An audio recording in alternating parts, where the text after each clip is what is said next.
December 26, 1924. It wasn't just another day in India's freedom struggle. It marked a critical turning point.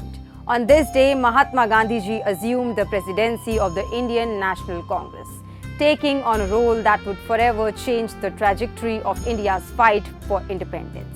By this time, the Indian National Congress had already emerged as a powerful force resisting British rule, with many iconic leaders having held the presidency, each contributing to the growing momentum for India's liberation. But India was still very much in the thick of its battle against colonial oppression.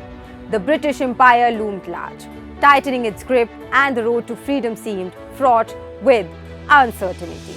Amid this turmoil, Mahatma Gandhi, already a symbol of non-violence and selfless leadership, took up the mantle, determined to lead a movement that colonial forces would find increasingly difficult to suppress. What Gandhi brought to the Congress wasn't just political strategy. It was an ideology, a philosophy of peace, unity, and non-violent resistance. Under his leadership, Congress began to take on a more inclusive form. It wasn't just about elites or the educated. Gandhi made it clear that India's future depended on the millions in its villages, the farmers, the laborers, the marginalized. Gandhi believed that the true strength of a nation lies in the hearts and hands of its people.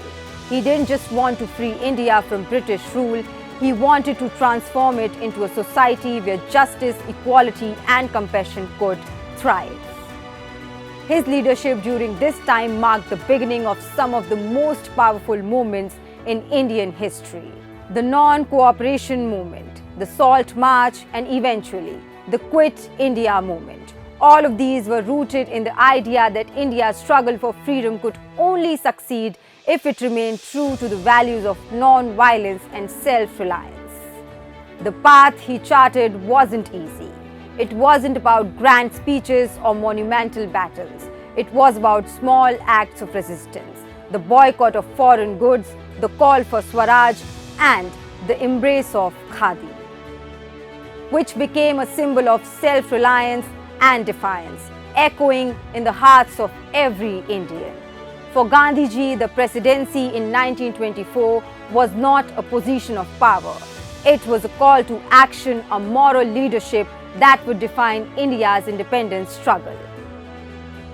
Gandhi, known as Bapu fondly, the Congress wasn't just an organization. It was the soul of India's struggle for freedom.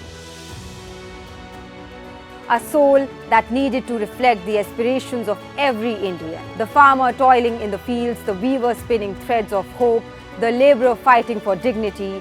100 years later, his vision of unity, peace, and justice still inspires. Today, as we reflect on December 26, 1924, let us honor not just Gandhi's presidency but also the enduring legacy of Indian National Congress, a movement that laid the foundation for India's freedom and shaped the destiny of a nation.